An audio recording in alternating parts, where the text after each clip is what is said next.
Hey guys, this is part 3 of Blythe, the bounty hunter.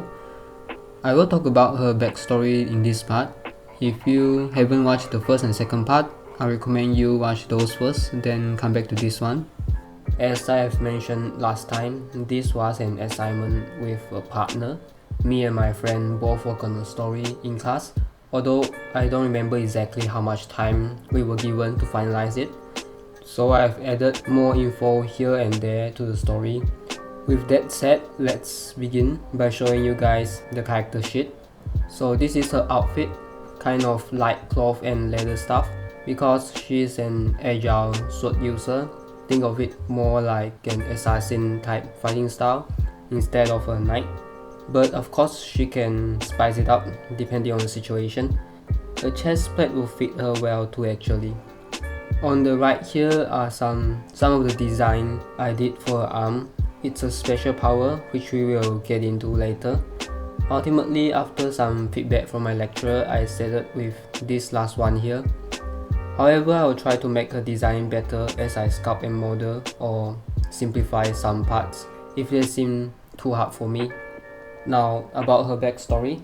Blythe was an orphan who was adopted and trained by a bounty hunter.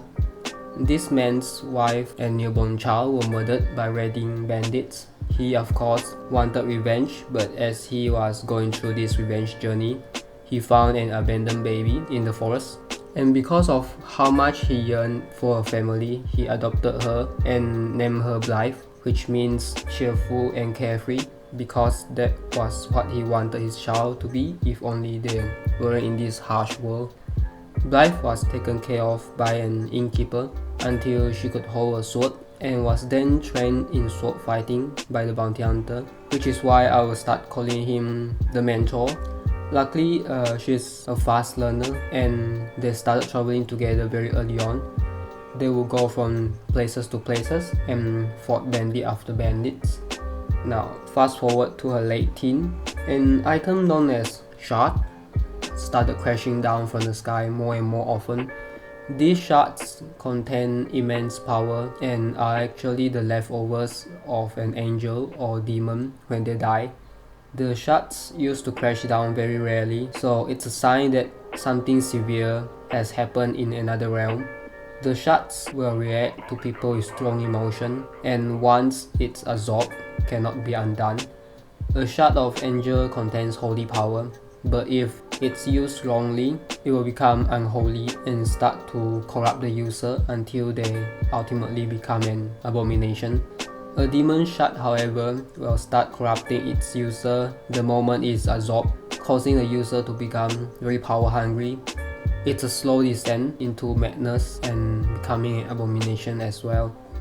So one day, Blythe and her mentor were traveling on a wagon. That was when a demon shard crashed down suddenly, piercing the mentor. The wagon was wrecked, horse was bleeding out. Getting up from the crash, Blythe found him already dead. Out of panic, she tried to pull out the shard. It reacted to her and was partially absorbed. Part of it was wasted together with her mentor. Blythe picked up the essential stuff after burying him. She lost her reason due to this sudden tragedy. In the blink of the eye, her mentor was dead without any last word. She continued her journey on foot until she reached a nearby town. She wandered aimlessly, occasionally fighting off people that tried to rob her, until one time she came across some town people. She overheard them talking about the shards, and apparently people were already starting to hunt for these shards in order to get stronger. She knew that she had to get stronger as well to survive, despite feeling very empty inside. She began searching and was lucky enough to find an angel shard after some eavesdropping and sneaking, but it rejected her due to the already existing demon power inside her. This power had yet to awaken, but Blythe could feel something changing inside her. One day, a man was mistaken as a shard crashing down. Blythe rushed to the site and found him severely injured. There were traces of both angel and demon's energy around him. She took care of him until he was healthy enough. This man was also having amnesia, but Blythe stuck with him as she was longing for a companion as well. It all went well until one day her power suddenly emerged and she went berserk, possibly due to nearby demon shard. This is when the sense of urgency helped this man to regain part of his memory, and he was able to subconsciously cast a neutralizing spell on Blythe, saving her from turning into a monster. The man later revealed that his name is Zandus, and he is actually a Nephilim who escaped from his realm. Now, I won't talk too much about his story because this is actually my friend's character and he has his side of the story as well, but I will talk more about him later on in another video. But I will say that he has lost a lot of his power when escaping, and he could only cast some simpler spells. But the good thing was that he was able to absorb both demon and angel's shard to slowly regain his power. However, if he draws the power directly from an affected person, the process can actually kill the person. So after discovering that these powers were no good for human, Blythe requested to be the last one to have a power taken as well. But for now, they will travel together to help Zandus to regain his power and also prevent other humans from abusing the shards. So the journey continues. The end. And there's a part of the story. I hope you guys enjoyed. I will try to sculpt Zandus and talk about his side of the story too. That will make him the first male character I sculpt on this channel. So stay tuned for that. Subscribe if you haven't. Click the thumbs up if you like this story. Enjoy the remaining time lapse and I'll see you in the next one. Bye.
love something more than you love yourself. I doubt you've ever dared to love anybody that much. I look at you, I don't see an intelligent, confident man. I see a cocky, scared, shitless kid. But you're a genius, Phil. No one denies it.